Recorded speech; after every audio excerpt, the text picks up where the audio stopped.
इक्का दुक्का लोग ही एक एक करके आते हैं। बने रहिए हमारे साथ, लौटेंगे आपके पास। हम दिल्ली की बात कर लेते हैं। दिल्ली में पिछले 24 घंटों में कोरोना के 1141 नए मामले सामने आए हैं। एक दिन में कोरोना की वजह से 139 लोगों की मौत हुई है। इस बीच अस्पतालों में भर्ती कोरोना के मरीज तेजी से ठीक हो रहे हैं। दिल्ली में कोरोना के एक्टिव मामलों की संख्या 15,000 से भी कम हुई है, जो कि 4 अप्रैल के बाद से सबसे कम है। इसके अलावा दिल्ली में संक्रमण दर घटकर 1.59% रह गई है। प्रियंका हमारी सहयोगी हमारे साथ लगातार बनी हुई है। प्रियंका, मामले काफी कम है, संक्रमण दर 1.59% है, यानी कि जो दिल्ली में अब अनलॉक की प्रक्रिया शुरू होगी तो ऐसे में लोगों के सहयोग की ज्यादा जरूरत पड़ेगी। जी बिल्कुल, ये पूरे जो डेटा अभी दर्शकों तक आप पहुंचा रहे हैं, ये डेटा जो 1 महीने का लॉकडाउन रहा है उसके बाद जो चेन ब्रेक हुई है उसके बाद सामने आया है। ऐसे में ये साफ किया गया है कल मुख्यमंत्री के द्वारा भी कि अगर ये अनलॉक की प्रोसेस को फॉलो ढंग से नहीं किया जाता है, लोग कोताही बरतते हैं और केसेस अगर फिर से बढ़ने लग गए तो अनलॉक की प्रोसेस को रोक दिया जाएगा और साथ ही फिर से लॉकडाउन जैसी स्थिति हो सकती है। ऐसे में जहां संक्रमण दिल्ली की अगर बात करें तो 35 के लगभग बना हुआ था जब लॉकडाउन लगा था, वो अब 2% से भी नीचे आ गया है। ऐसे में अब लोगों पर पूरी जिम्मेदारी इसकी बनती है क्योंकि धीरे धीरे अनलॉक की प्रक्रिया को शुरू किया जा रहा है। अभी सिर्फ कंस्ट्रक्शन वर्कर्स के लिए और जो फैक्ट्री में काम करते हैं उन लोगों के लिए, क्योंकि ये वो तबका है जो निचला तबका है जो सबसे ज्यादा सफर करता है लॉकडाउन से।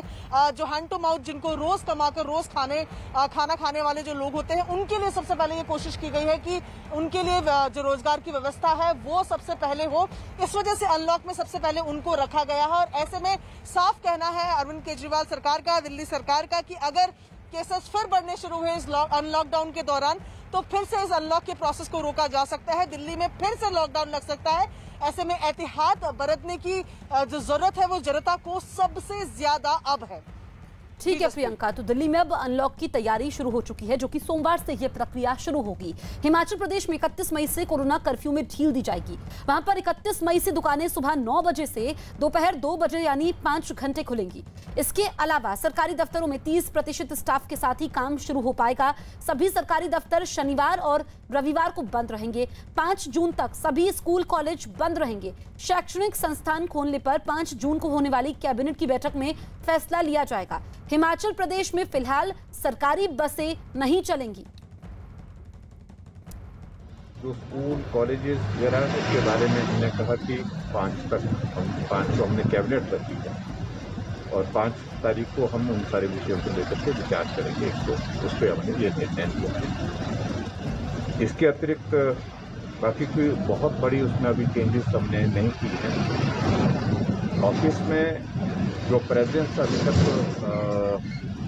जो हमने अभी बंद किए थे, यानी कि वर्क फ्रॉम होम हमने शुरू किया था, उसके लिए हमने तय किया कि अब उसकी शुरुआत होनी चाहिए, काम शुरू होना चाहिए। अजीत हमारे सहयोगी लखनऊ से लाइव मौजूद हैं। अजीत, कई राज्य ऐसे हैं जो अनलॉक की तरफ बढ़ रहे हैं, यूपी में भी मामलों में कमी आई है, तो क्या लोग अब भी अपनी जिम्मेदारी समझ रहे हैं, नियमों का पालन कर रहे हैं? देखिए बिल्कुल जसप्रीत, नियमों का पालन अगर आप नहीं करेंगे तो आपका चालान होगा। अब तक उत्तर प्रदेश सरकार ने बड़ी भारी भरकम चालान भी किया ऐसे लोगों का जिन्होंने एपिडेमिक एक्ट का उल्लंघन किया। इस वक्त डालीबाग गोमती नगर मौजूद है। आप देखिए अभी भी बहुत सारे लोग हैं, देखिए मास्क लगाए हैं तो नाक से नीचे कर लेंगे। ये मास्क देखिए, आप मास्क आप ठीक से नहीं लगाए, ऊपर करके लगाइए। तो अभी भी जो लोग हैं वो कुछ न कुछ जरूर ढिलाई बरतते हैं, क्योंकि मास्क आपको लगा कर रखना है। ज्यादातर लोग 90% के आसपास लोग इसको फॉलो कर रहे हैं, लेकिन बहुत सारे लोग अभी भी हैं जो नियम तोड़ते नजर आते हैं। तो सरकार ने बाकायदा नियम बना रखा है, मास्क आप नहीं लगाएंगे तो पहली बार 1,000 का चालान और दूसरी बार 10,000 का चालान होगा।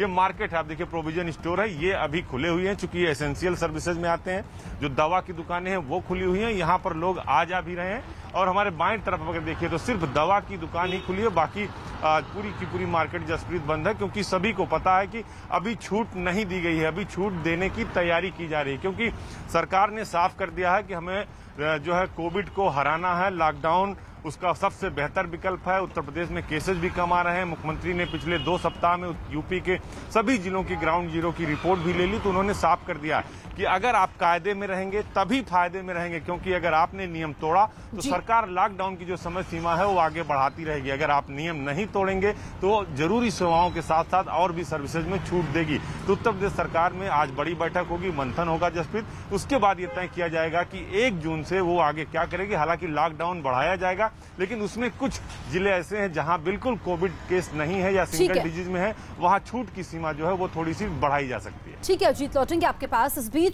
हरियाणा सरकार ने कहा है कि महामारी अलर्ट सुरक्षित हरियाणा के तहत जारी पाबंदियां 31 मई तक जारी रहेंगी। हरियाणा में अब सुबह 7 बजे से दोपहर 12 बजे तक ऑड इवन फॉर्मूले के आधार पर सभी जगहों पर दुकानें खुलेंगी। इस बीच जरूरी सेवाएं और चिकित्सा सेवाएं जारी रहेंगी। तो मास्क सही तरीके से ही पहने और हरियाणा में भी अनलॉक की प्रक्रिया शुरू होगी, क्योंकि बाजारों में ऑड इवन के तहत दुकानें खुलेंगी और जो पहले की पाबंदियां हैं वो 31 मई यानी कि कल तक रहेंगी, सोमवार तक रहेंगी। उसके बाद अनलॉक की प्रक्रिया शुरू होंगी। लेकिन फिर भी अगर आपको लॉकडाउन से बचना है तो बेवजह घर से बाहर ना निकले, जरूरी हो तो मास्क लगाकर ही निकले। हम आपसे बार बार अपील कर रहे हैं, क्योंकि अनलॉक की तरफ देश बढ़ रहा है। लेकिन अगर लोगों ने लापरवाही बरती, सावधानी हटी, मास्क नहीं लगाया, कोरोना नियमों का पालन नहीं किया तो फिर से लॉकडाउन लग सकता है। ऐसे में लॉकडाउन से बचने का एक ही तरीका है, वो है मास्क पहनना, नियमों का पालन करना। और हरियाणा की हम बात कर रहे हैं, वहां पर ऑड इवन फॉर्मूले के तहत दुकानें खुलेंगी सुबह के वक्त। इस वक्त की बड़ी खबर हम आपको बता दें, वैक्सीन के लिए दिल्ली सरकार ने ग्लोबल टेंडर जारी किया है। तो वैक्सीन के लिए ग्लोबल टेंडर दिल्ली सरकार ने जारी किया है ताकि वैक्सीन की कमी को दुरुस्त किया जा सके। इस वक्त की ब्रेकिंग न्यूज हम आपको बता रहे हैं, दिल्ली सरकार ने वैक्सीन की 1 करोड़ डोज के लिए टेंडर जारी किया है। ये बड़ी खबर है। ग्लोबल टेंडर दिल्ली सरकार ने जारी किया है ताकि वैक्सीन की कमी, क्योंकि लगातार हम देख रहे हैं दिल्ली के मुख्यमंत्री अरविंद केजरीवाल वैक्सीन की कमी को लेकर के केंद्र सरकार पर निशाना साधते हैं। प्रियंका हमारी सहयोगी लाइव मौजूद हैं। प्रियंका, 1 करोड़ वैक्सीन के लिए दिल्ली सरकार ने ग्लोबल टेंडर जारी किया है। जी बिल्कुल, और इस पे खास शर्त जो है वो ये है कि जो वैक्सीन है वो DGCI से मान्यता प्राप्त होनी चाहिए और ऐसे में 7 तारीख तक अप्लाई कर सकते हैं इस टेंडर के लिए। ये जानकारी मिल रही है, क्योंकि इससे पहले केंद्र सरकार इस बात को साफ कर चुकी है कि वैक्सीन के लिए राज्य जो है वो खुद ग्लोबल टेंडर भरें और वो कंपनी से बात करें, प्रोक्योरमेंट कर सकते हैं। ऐसे में 10 मिलियन यानी कि 1 करोड़ डोजेस के लिए ग्लोबल टेंडर दिल्ली सरकार ने जारी किया है। 7 जून तक इसके लिए जो फॉर्म्स है वो भरे जा सकते हैं। शर्त यही है कि जो वैक्सीन है वो DGCI अप्रूव्ड होनी चाहिए। और ऐसे में इसके बाद जिस तरीके से लगातार दिल्ली सरकार ये बात करती आ रही है कि वैक्सीन की कमी दिल्ली में है, लगातार वो ये कहते आ रहे हैं कि केंद्र सरकार से भी वो लगातार बात कर रहे हैं वैक्सीन की सप्लाई को लेकर। लेकिन ये अहम कदम दिल्ली की तरफ से उठाया गया है, जहां पर ग्लोबल टेंडर जारी किया गया है। 1 करोड़ की जो डोजेस है उसकी मांग कर रही है दिल्ली, और उसके लिए आज ये टेंडर निकाला गया है। जी ठीक है, तो प्रियंका हमारी सहयोगी जानकारी देते हुए, दिल्ली सरकार ने ग्लोबल टेंडर निकाला है। आज ये टेंडर जारी किया है 1 करोड़ वैक्सीन के लिए। कोविड